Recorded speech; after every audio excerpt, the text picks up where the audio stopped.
Imagine standing in front of an 80-ton block of solid stone. That is roughly the equivalent of 50 mid-sized cars all packed together. Now imagine dragging that block hundreds of miles and stacking it hundreds of feet up in the air. And you've got to do all of that without a single crane, truck, or piece of modern machinery. Welcome to today's Explainer, where we are diving straight into the engineering impossible.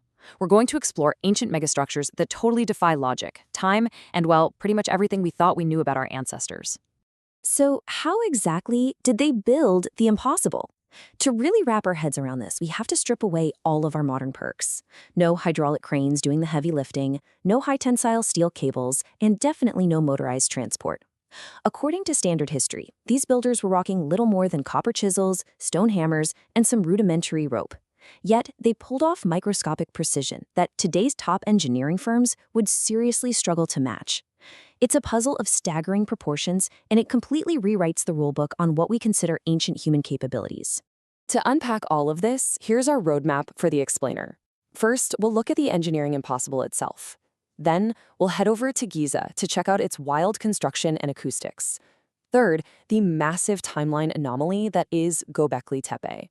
Fourth, we'll map out global alignments and lost technologies. And finally, how we're actually unlocking these ancient mysteries using modern AI. All right, let's jump into part one, the engineering impossible. When we say these structures defy time, we aren't just talking about old, impressive buildings. We are talking about monolithic shadows of stone that fundamentally challenge the timeline of what early humans could actually accomplish. Take some of the ancient quarries, for example. We find obelisks just sitting there, half-finished, weighing over 1,000 tons. The sheer logistics of simply feeding and housing the massive workforce required to carve those, let alone move them, stretches the limits of imagination. These aren't just ruins, they're glaring mathematical and engineering anomalies sitting quietly in the desert, practically daring us to figure out how they were made. Moving right along to part two, Giza, focusing on construction and acoustics. You might be familiar with the heavy lifting at Giza, but have you ever heard of archaeoacoustics? Basically, it's the technical study of how ancient builders manipulated sound, and it turns out Giza isn't just a visual masterpiece, it's an incredibly sophisticated acoustic chamber.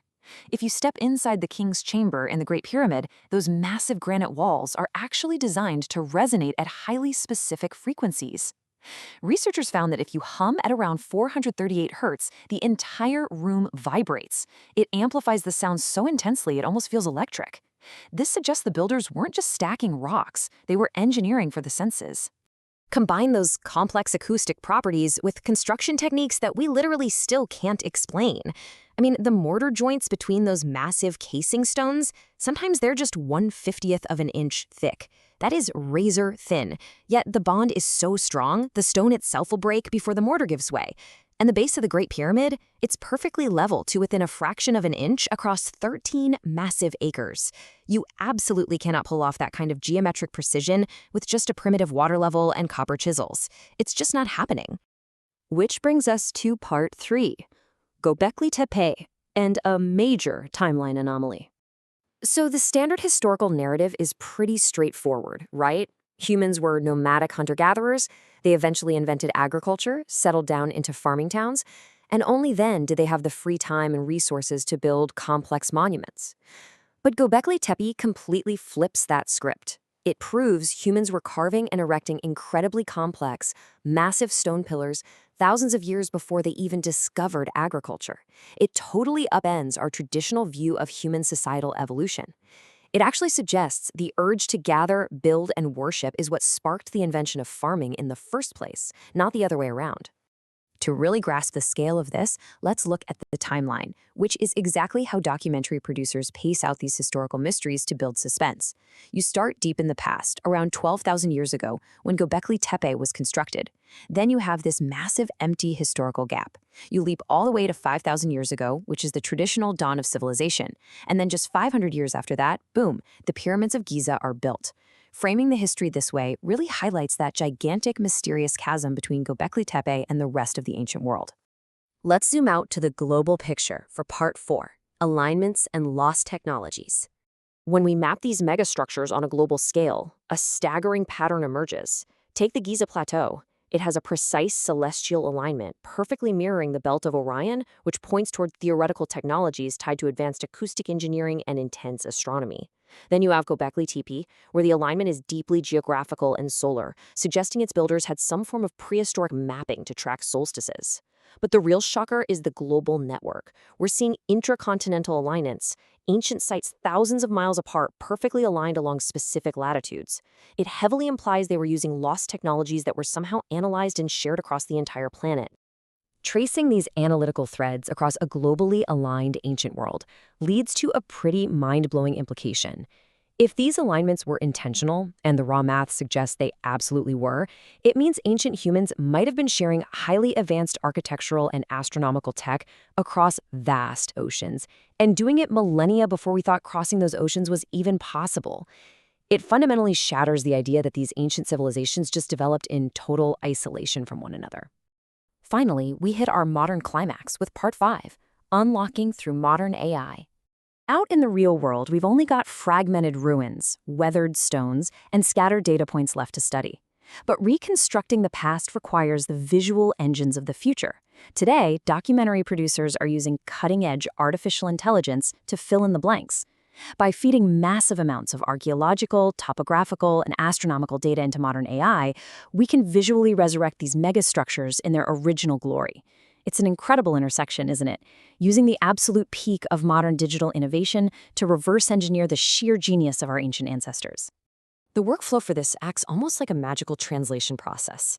Step 1 involves inputting a highly detailed global model system prompt, feeding in all those complex acoustic properties and celestial alignments we just talked about. Step 2 uses Gemini video generation to analyze that massive web of historical data and structure a cohesive visual narrative. And Step 3? You render the whole thing using the Google Veo visual engine.